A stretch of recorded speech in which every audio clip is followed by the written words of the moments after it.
la reformulation, et l'attitude compréhension, élucidation, où on est dans une reformulation qui, en même temps, essaye d'organiser et d'analyser les informations qu'on a réceptionnées, de façon à les rendre plus fluides et plus compréhensibles. Donc, ce sont les différentes attitudes. Donc, vous avez dans le document que je vous ai transmis les avantages et les inconvénients de chacune de ces attitudes. Donc, n'hésitez pas à poser des questions si jamais il y a des choses qui vous paraissent bizarres ou si vous voulez plus d'informations. Mais toujours est-il que pour créer de la confiance, surtout en début de relation, vous avez énormément intérêt à vous situer, on va dire, majoritairement dans les attitudes de non-influence. C'est vraiment, surtout, mettons, sur les 2 premiers entretiens, vous voyez, où il y a vraiment besoin d'être dans l'attitude d'enquête, de compréhension reflet, de compréhension élucidation, jusqu'à ce qu'on ait bien fait tout le tour du problème et que, d'autre part, une certaine confiance se soit installée. Après, quand on est dans une situation d'urgence, eh bien, parfois, les attitudes d'influence peuvent avoir leur utilité aussi, vous voyez. Mais il faut savoir les utiliser de façon, bon, d'abord à bon escient, évidemment, et surtout en sachant pourquoi on l'utilise. Voilà. En l'utilisant volontairement, quoi, et pas de façon spontanée sans réfléchir. Quand on le fait, il faut que ce soit vraiment une volonté. Alors, est-ce qu'il y a des réactions sur les tests que vous avez faits, sur enfin, la situation où vous vous trouvez personnellement, ou sur les interprétations, ou sur la façon d'utiliser ça? Hop. Zut, qu'est-ce que j'ai fait moi? Return. Non, Est-ce que voilà. vous trouvez ça intéressant par ailleurs? Est-ce que ça vous éclaire sur, enfin, est-ce que ça vous apporte un éclairage nouveau ou complémentaire de ce que vous pouviez penser déjà? Vous n'avez peut-être pas eu le temps de trop les regarder, ces choses-là. Oui, je vois tout le monde de le nez dans ses papiers. Oui, c'est peut-être effectivement, peut-être qu'il y a pas eu, parce que c'était quand même assez précipité de remplir enfin de faire le test, de revoir effectivement les résultats et cetera, mais bon, en tous Alors, les Karine cas. nous dit: «J'ai trouvé le test très intéressant et assez juste sur l'idée que je me faisais», probablement, elle Mmh. voulait dire. Bon, merci Karine et surtout, j'ai trouvé très intéressant l'évocation des inconvénients. Oui, bah, l'intérêt, c'est d'évoquer à la fois les avantages et les inconvénients, effectivement, de ne pas rester juste sur les avantages. Et vous voyez, enfin, l'important dans ce document, donc, qui est issu des catégories de porteurs, hein. Porteur, c'est un psychologue qui est bah, de la même époque que Maslow et tout ça. Ça remonte maintenant Ça fait aux quelques années années ça, hein? 50, hein, Mmh aux années mh. 50-60, mais c'est Mmh toujours mh. aussi vrai, quoi, hein, donc Mmh il n'y a mh. pas de raison qu'on ne continue pas à s'en servir. Euh, et, et donc, chaque situation peut nécessiter une attitude plutôt qu'une autre, et vraiment, il n'y a pas, en tout cas, il n'y a aucun jugement sur le fait d'utiliser certaines attitudes plus que d'autres. Il y a juste le fait que, voilà, majoritairement dans une relation d'aide, c'est vrai que plus on peut se situer dans les attitudes de non-influence ou en attitude, bon, d'interprétation, la dernière, là, des attitudes d'influence, c'est déjà, bon, quand même, on est déjà dans une analyse, donc c'est déjà proche de la non-influence, on va dire. Mmh. Sur le début, bon, c'est important de pouvoir les pratiquer, voilà. Mmh.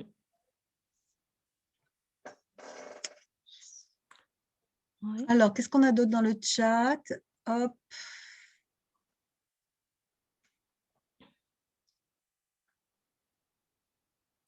parce qu'on ne les imagine pas forcément, les inconvénients. Oui, bien sûr.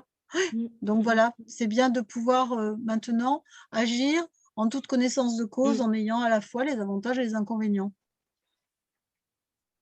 Alors, il y a Richard qui nous dit qu'il a remarqué qu'il était trop influent. Bah, tu sais, tu penses que tu es trop influent, bah, sans doute, tu as raison, mais c'est aussi souvent par, volonté de bien faire, hein, qu'on fait ça.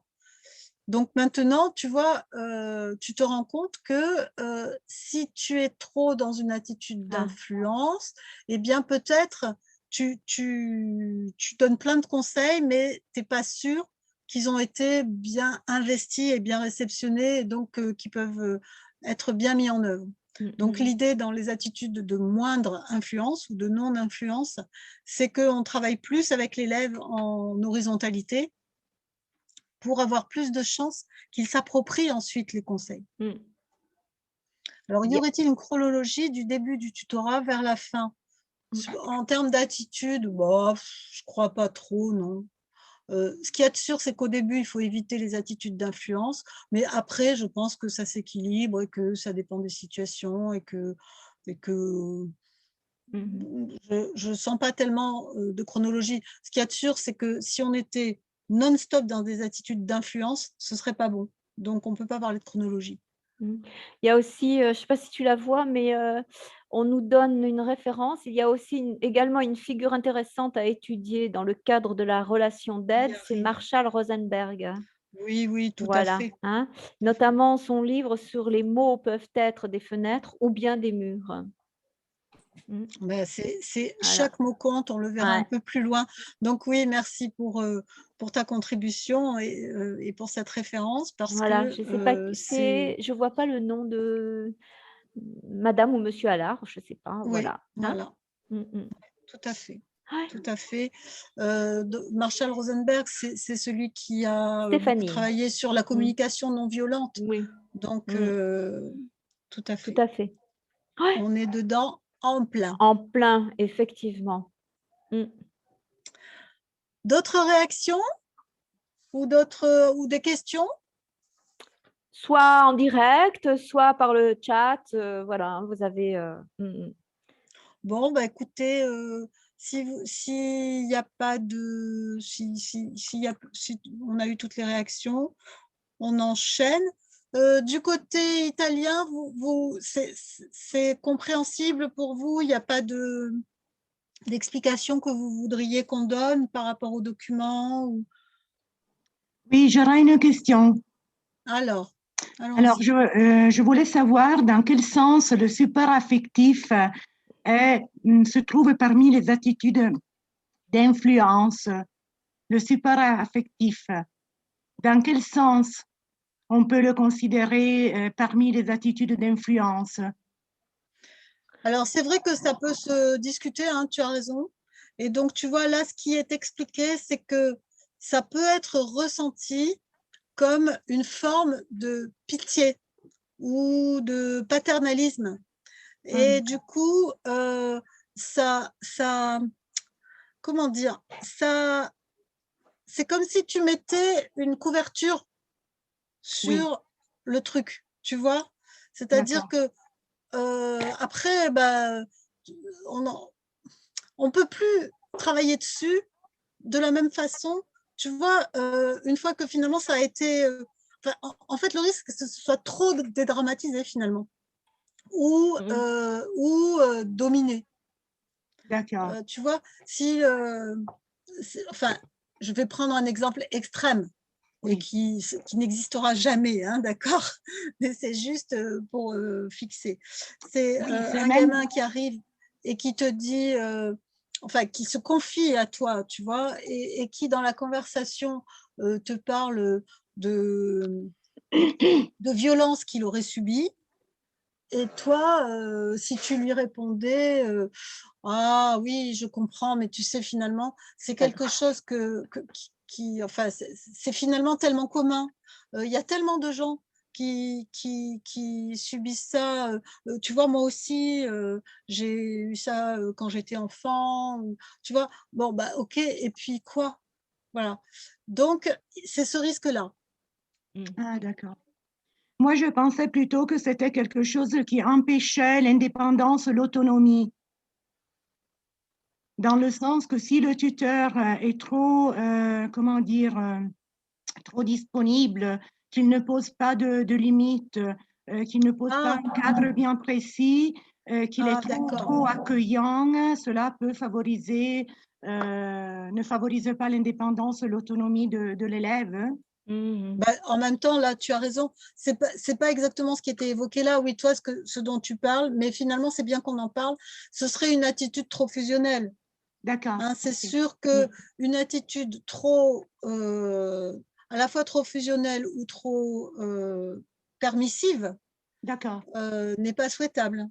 Parce que si l'élève, alors trop fusionnel parce que ça empêche l'autonomie, trop permissive parce que quand il n'y a pas de cadre, il n'y a pas de sentiment de sécurité. Donc effectivement, tout ce qui serait, on va dire, en fait, vous voyez, dans cette question-là, c'est la question de trouver la bonne distance par rapport à l'élève. C'est-à-dire qu'il faut trouver, et c'est chaque personne avec chaque élève différent. Enfin, vous voyez, ça dépend de vous et ça dépend de l'autre.